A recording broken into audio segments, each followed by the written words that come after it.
የሰዓቱን ሰበር መረጃዎች በዛሬው ዕለት ከተደመጡ እጅግ ወሳኝ ርዕሰ ጉዳዮች መካከል የአብይ አህመድ ቀኝ እጅ ልዩ ኮማንዶ ጦር አዛዥ ኮሎኔል በላይ በአስደማሚ ሁኔታ በአፋምኖች መሸኘቱ ተገልጿል። በአገዛዙ ቡድን እጅግ መፍረክረክና በርካቶችን ያስደነገጠው የዚህ ኮሎኔል በላይ ጉዳይ ምን ይመስላል የሚለውና ዝርዝር ጉዳዩን ወደ እናንተም የማደርስ ነው የሚሆነው። በአብይ አህመድ ጭምር በርካታ አመኔታና በሰሜን ኢትዮጵያ ውጊያ ከፍተኛ መርቄ ውጤት አስመዝግቧል የተባለለት ይህ የልዩ ኮማንዶ አዛዥ የነበረው ኮሎኔል በላይ እንዴት ሊደመሰስ ቻለ? በዝርዝር የምንመለከተው ነው የሚሆነው። በሌላ መረጃ የምዕራብ እዝ ኃላፊ ጀነራሎች እርስ በርሳቸው መጋደላቸው ተነግሯል። በርካቶችን እጃቸውን ባፋቸው እንዲጭኑና በግርምት ይህ የአገዛዙ ቡድን ቁንጮ ምነካቸው እንዲባል ያደረገው ክስተት እንዴት ሊከሰስ ቻለ? በዝርዝር የምንመለከተው ነው የሚሆነው። በርካቶችን ሲያሰቃይ የነበረ የሚሊሻ ኃላፊው በዛሬው ዕለት በአፋብን መሸኘቱ ተረጋግጧል። ለበርካቶች ሞትና እንዲሁም እስርና እንግልት ተጠያቂ ነው የተባለለት በርካቶችን እንዲሁ ሳንገላታ የከረመው የሚሊሻ መሪ በዛሬው ዕለት በአፋብኖች ልዩ ኦፕሬሽን መሸኘቱም ተረጋግጧል። ይህ ግለሰብ ማን ነው የሚለውና ዝርዝር ጉዳዮችን ከስፍራው ያደረሰን መረጃም ወደ እናንተም በዝርዝር የማደርሰው ሌላኛው መረጃችን ነው የሚሆነው። ከዚህ ባለፈም ከባህር ማዶ ወዳገኘናቸው አጫጭር መረጃዎችን በዚህ መረጃ ሰዓታችን የምታደምጡት ነው የሚሆነው። እስከ ፍጻሜው ድረስ አብራችሁን ቆዩ። እነኝና መሰል መረጃዎችን በዝርዝር የምታደምጡት ነው የሚሆነው። በቅድሚያም ለቻናላችን አዲስ ከሆናችሁ ላይክ፣ ሼር እንዲሁም ሰብስክራይብ በማድረግ ቤተሰብ ይሁኑ እያልን ቀጥታ ወዳገኘናቸው መረጃዎች አለፍን። በቅድሚያም በርካቶችን ሲያሰቃይ የከረመው የሚሊሻ መሪ በአፋብን መቀንደሹን የሚያሳዩ መረጃዎች ወጥተዋል። በየጎሳ ቀበሌ በርካቶችን የወስ በአሰቃቂ ሁኔታ እንዲሁም የገደል እንዲሁም በርካቶችን ሲያሰቃይና ሲያሳስር የከረመው በ60ኛ ክፍለ ጦር ሰርጎ ገብ ቀኝ ቢቸና ከተማ ላይ መደምሰሱም ተነግሯል። በቴዎድሮስ ከሚገኙት ክፍለ ጦሮች በሰርጎ ገብ ሁሌም የሚታወቀው 64ኛ ክፍለ ጦር በተለያዩ ሴራዎች ተተብትበው የተለያዩ ወታደራዊ ግዳጆችን እንዳይሰራ ስራ ቢደረግም ከቅርብ ቀን ወደ ክፍለ ጦሩ ከውጭና ከውስጥ ገብተው የነበሩ እጆችን በመቁረጥ በወታደራዊ ግዳጆች ወደ ቀድሞ ገናና ስሙ በመመለስ ድል እንዳደረገም ተገልጿል። የሚሊሻ መሪ ኃላፊው የሆነው አበጀ ጌትነት የሚባለው ግለሰብ በናርጅና ውጋ ወረዳ የጎሳ ቀበሌ ተወላጅ ሆኑ በየጎሳ ቀበሌ በትዳር ላይ የነበሩ ባልና ሚስትን ጨምሮ እንዲሁም በርካቶችን በማሰቃየትና እንዲሁም ለአገዛዙ ቡድን ከፍተኛ ሽንፈት በመስጠት በርካቶች እንዲሰቃዩ በማድረግ የሚታወቅ ግለሰብ ነው።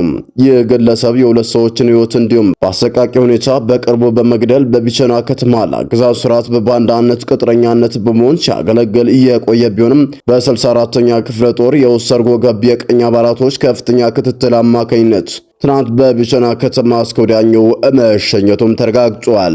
በተመሳሳይ የድል ብስራት መረጃ በደገም ወረዳ ግንባር የሸዋ ጠቅላይ ግዛት አሳምነው ስር የሚገኙት አጼ አምደ ጽዮን ኮር በራስ አበባ አረጋይ ክፍለ ጦር ሁለተኛ ሻለቃ ልዩ ቦታው አሩና ቦለሌሳ ወይም ፍቼ ሰላሌ ላይ ከንጋቱ 12 ሰዓት እስከ ቀኑ 5 ሰዓት ድረስ በተወሰደ እርምጃ ህዝቡንና በርካቶችን ሲያሰቃይ የነበሩ ሚሊሻዎች መደምሰስ መቻሉንም ተነግሯል። ከዚህ በተጨማሪም የልዩ ኃይሉን ኃላፊ የሆነውን ኮሎኔል ገመቹ የተባለን ግለሰብ በፍቼ ሰላሌ በነበረ ካምፕ ውስጥ አዛው መሸኘቱም ተረጋግጧል። የግለሰብ እጅ ስጥ ተብሎ ቢጠየቅም አሻፈረኝ በማለቱ ነው መደምሰስ መቻሉን መረጃዎቻችን የሚያመለክቱትም። ከዚህ በተጨማሪም በትናንትናው ዕለት በላሊባላ በነበረ ወሳኝ ወደ ውጊያ በርካቶችን ያስደመመ ኦፕሬሽን አፋብን ፈጽመዋል። 106ኛ ኮር 34ኛ ክፍለ ጦር በአርበኛ ዘመነ እየተመራ በትናንትናው ዕለት በላሊባላና በኤርፖርቱ አካባቢ ከባድ ኦፕሬሽን ተሰርቷል። ከፍተኛ አመራሮች ለማጀብ ሲንቀሳቀስ የነበረ የልዩ ኮማንዶ እንዲሁም የአድማ ብተና ጭምር ጦር ተብሎ የሚጠራው ጦር ማለት ነው ከባድ ትንቅንቅ በማድረግ በርካቶችን ያስደመመ ኦፕሬሽን ተሰርቶ 13 ያገዛዙ ቡድን መደምሰሱም ተረጋግጧል። ከዚህ በተጨማሪም 5 የአድማ ብተና ኃላፊ እጅ መስጠታቸውን ተከትሎ አፋብንን እንዲቀላቀል ማድረግ እንደተቻለ ነው ከስፍራው እያደረሰን መረጃ የሚያመለክተው። በሌላ ወሳኝ ወቅታዊ መረጃ የምዕራብ እዝ ኃላፊ ጀነራሎች እርስ በራሳቸው መታኮሳቸውን የሚያሳዩ መረጃዎች ወጥተዋል። በዚህ ተጋድሎም በርካቶች እንደተጎዱ ነው የወጣው መረጃ የሚያሳየው። አደባባይ የወጣው የአገዛዙ ጦር ውጊያ በርካቶችን እጃቸውን ባፋቸው በግርምት እንዲጭኑም አድርጓል። አገዛዙ በተለያዩ ቦታዎች ስምሪት የተሰጣቸውን ጀነራሎች ማስመረቅና እንዲሁም መግባባት አለመቻሉ ነው መረጃዎቻችን የጠቆሙት። ከዚህ በተጨማሪም በምዕራብ እዝ 2 ጀነራሎች ምክንያት ባለመግባባት በርካታ ቦታዎች ላይ ውጊያዎች እንዲከሰቱ ማድረጉ ነው የተነገረው። በምዕራብ እዝ 4ኛ ክፍለ ጦር ውስጥ የሚገኙ ሁለት ጀነራሎች ባለመግባባታቸው ምክንያት ከስራቸው የሚገኙ ጦሮች እርስ በርሳቸው መታኮሳቸውንና 3ቱ መቁሰላቸው ተነግሯል። ላሊበላ አካባቢ ወደሚገኝ አጠቃላይ ሆስፒታል በሄሊኮፕተር መላካቸው ነው የተረጋገጠው። ከዚህ በተጨማሪም በኮሎኔሎች የሚመራው አመጻውን እንደቀጠለ ነው።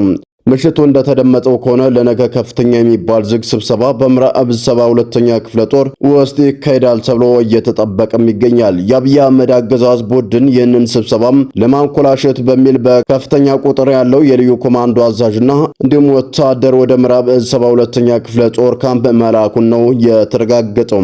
ነገ ምን ሊከሰት ይችላል የሚለውንና ተያይዞ የሚወጡ መረጃዎች ካሉ ወደ እናንተም በፍጥነት የማደርስ ነው የሚሆነው።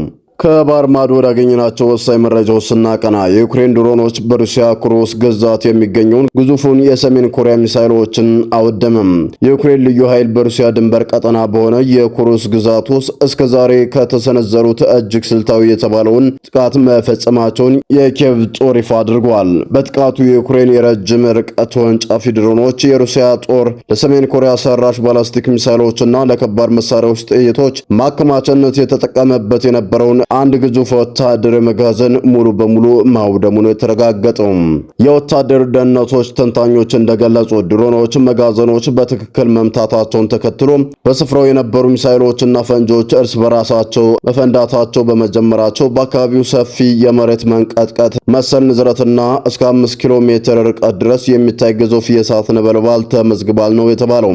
የጥቃቱ ሩሲያ በዩክሬን ግንባር ላይ ለምታደርገው የክረምት ወራት ጥቃት ያዘጋጀችውን የትጥቅ አቅርቦት በእጅጉ የሚያስተጓጉልባት መሆኑ ነው የተገለጸው።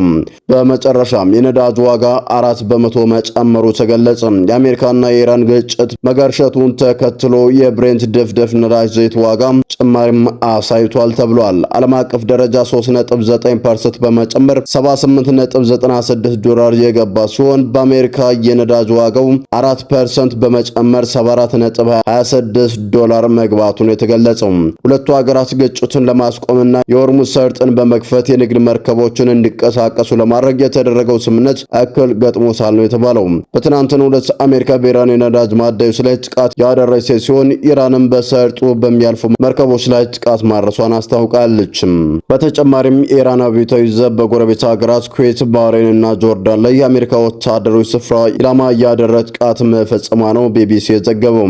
የሆርሙዝ መዘጋት የቀጠናውን ስጋት ጨምሮታል። በአሜሪካና በኢራን መካከል ለሳምንት ያህል ዘልቆ የነበረው ወታደራዊ ውጥረት ትናንት ሌሊት ወደ ጦርነትም ተሸጋግሯል። አሜሪካና ኢራን ወታደራዊ ይዞታዎች ላይ የምታደርሰውን የአየርና የባህር ድብደባ የቀጠለ ሲሆን ቴህራን በበኩሏ የአሜሪካ አጋር በሆነችው የባህረ ሰላጤ ሀገራት ላይ የምታደርሰውን ያጸፋ ጥቃት በከፍተኛ ደረጃም አስፋፍታለች። ይህ እንደተጠበቀው ነው። የዓለም አቀፍ ንግድ ወሳኝ መስመር የሆነው የሆርሙዝ መታለፊያ በኢራን መዘጋቱን በዓለም አቀፍ ደረጃ ከፍተኛ ስጋትን ፈጥሯል። የአሜሪካ ጦር ማዕከላዊ እዝ እሁድ ሌሊት በኢራን ላይ የከፈተውን አዲስ ዙር ጥቃት ኢራን በሆርሙዝ መተላለፊያ ላይ የንግድ መርከቦችን ለማጥቃት የምትጠቀምበትን ወታደራዊ አቅም ለማዳከም ያለ መሆኑንም አስታውቋል። በዚህ ወታደራዊ ዘመቻ ላይ የአሜሪካ ተዋጊ ጀቶች፣ የባህር ላይ መርከቦች እንዲሁም ለዚህ ዘመቻ ለመጀመሪያ ጊዜ የባህር ኃይል አጥፊ ተወርዋሪ ድሮኖች ጥቅም ላይ መዋላቸውም ተገልጿል።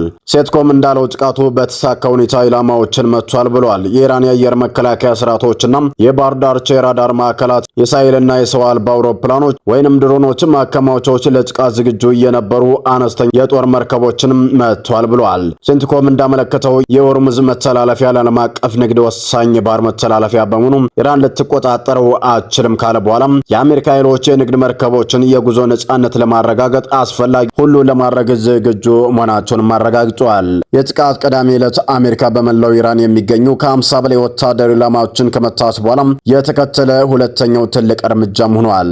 የኢራን እስላማዊ ቤታዊ ዘብ አይርጅስ ለአሜሪካ ድብደባ ፈጣንና ከባድ ምላሽ መስጠቱን አስታውቋል። ኢራን ቀደም ሲል ያልጠበቋቸውን መርከቦች በትክክል የጉዞ መስመር ላይ አልነበሩም ስትል ከከሰሰች በኋላ ከእሁድ ዕለት ጀምሮ በድጋሚ እስኪገለጽ ድረስ የሆርሙዝ መተላለፊያ ሙሉ በሙሉ መዘጋቱን በይፋ ማውጃለች። በተጨማሪም አብዮታዊ ዘቡ የአሜሪካ ጦር ሰፈሮችን ያስተናገዱ የባህር ሰላጤ ሀገራትንና የዋሽንግተን አጋሮችን በሚሳይልና በድሮን መምታቱንም ገልጿል። ዮርዳኖስ ውስጥ ፕሬስ ሐሰን የአየር ኃይል ጦር ሰፈር ላይ በተፈጸመ ጥቃት በርካታ ትላልቅ የሚሳይል ማከማቻዎችንና የነዳጅ ታንከሮችን በእሳት መጋየታቸውም ተነግሯል። ባህሬን ውስጥ የአሜሪካ ጦር ወሳኝ ሄሊኮፕተር ጥገና ማዕከላት፣ የፒኤቲ ኤሌክትሮኒክስ የጦር አውሮፕላን ማቆሚያዎችንና የድሮን እዝ ማዕከላት መምታታቸውን ኢራን ገልጻለች። ለአብዮታዊ ዘቡ ቅርበት ያላቸው የዜና ወኪሎች በአገሪቱ በሚገኙ የአሜሪካ ጦር ሰፈሮች ውስጥ ከፍተኛ ፍንዳታዎች መሰማታቸውም ተዘግቧል። ይህ አዲስ የተባሰው ግጭት በሁለቱ ሀገራት ቀደም ሲል ደርሰውበት የነበረውን የጊዜያዊ የተኩስ አቁም ስምምነት አደጋ ላይ ጥሎታል ነው የተባለው። ስምምነቱ የሆርሙዝ መተላለፊያ በነጻነት ክፍት እንዲሆንና ግጭቱ በዘላቂነት ለማስቆም ያለመም ነበር። ሆኖም ግን ውጥረቱ እያደገ ቢሄድም የዲፕሎማሲያዊ በር ሙሉ በሙሉ እንዳልተዘጋም ተገልጿል። የአሜሪካ ፕሬዝዳንት ዶናልድ ትራምፕ በሰጡት መግለጫም አደራዳሪዎች ስምምነቱን በድጋሚ ወደ ነበረበት ለመመለስና ሁኔታውን ለማረጋጋት በትጋት እየሰሩ መሆናቸውንም ጠቁመዋል። ሰላም ጤና ይስጥልን። የተወደዳችሁና የተከበራችሁ የሚዲያችን ቤተሰቦች ለሰዓቱ የነበሩን መረጃዎች እነዚህ መስሉ ነበር። በሌላ መረጃዎች እስከምንገናኝ በያላችሁበት ሰላም ቆዩልን።